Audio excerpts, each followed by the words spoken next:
সালমান শাহ হত্যা মামলায় দীর্ঘ 29 বছর পরে তার হত্যার রায় হয়েছে। আপনারা তার মায়ের মুখ থেকে শুনুন কি বলেছেন। বিসমিল্লাহির রহমানির রহিম। আল্লাহু আকবার। আল্লাহ আমাকে খুশি করেছেন। আসসালামু আলাইকুম প্রিয় দেশবাসী, আমার প্রাণ প্রিয় দেশবাসী, সারা বিশ্বে যত সালমান শাহ ভক্ত আছেন, সব সালমান শাহ ভক্ত, সালমান শাহ প্রেমী দেশবাসী সবাই কাছে আমি কৃতজ্ঞ। আল্লাহর কাছে কৃতজ্ঞতা জানিয়ে আপনাদেরকে আমি কৃতজ্ঞতা জানাচ্ছি। আপনাদের কাছে আমি অত্যন্ত কৃতজ্ঞ। আপনাদের বাচ্চাদের দিয়ে আমাকে সাহায্য করেছেন, আপনারা আমাকে সাহায্য করেছেন মনোবল দিয়ে, সব দিক থেকে। আমরা 29 বছর যার জন্য আমি এত কষ্ট করেছি, আমার স্বামীর প্রত্যাশা করতে করতে মারা গেছেন। আজকের দিন আমার জন্য অনেক অনেক শান্তির বাণী বয়ে নিয়ে আসছে। আল্লাহর কাছে আমি কৃতজ্ঞ।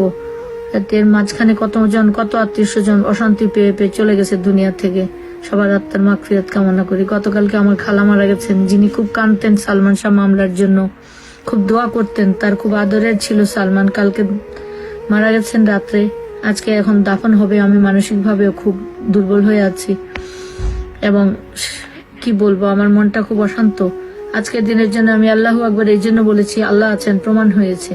29 বছর আমরা আন্দোলন করার পরে আজকে আদালতে, আমি মহামান্য আদালতকে অনেক অনেক শ্রদ্ধা সম্মানের সঙ্গে জানাচ্ছি, আল্লাহ তাকে দীর্ঘজীবী করুন এবং এরকম জজের দ্বারা যেন ন্যায় বিচার আমরা আরো পরবর্তীতেও পেতে পারি।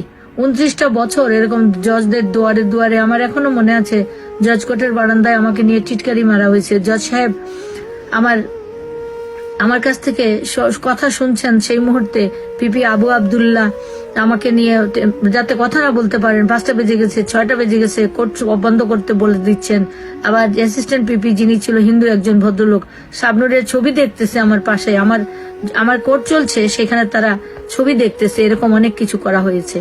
এত সাজানো আত্মহত্যা মামলাটা আল্লাহ যে কবুল করেছেন এবং মাননীয় আদালত অনেক সুন্দরভাবে তার কারণগুলো তুলে ধরেছেন।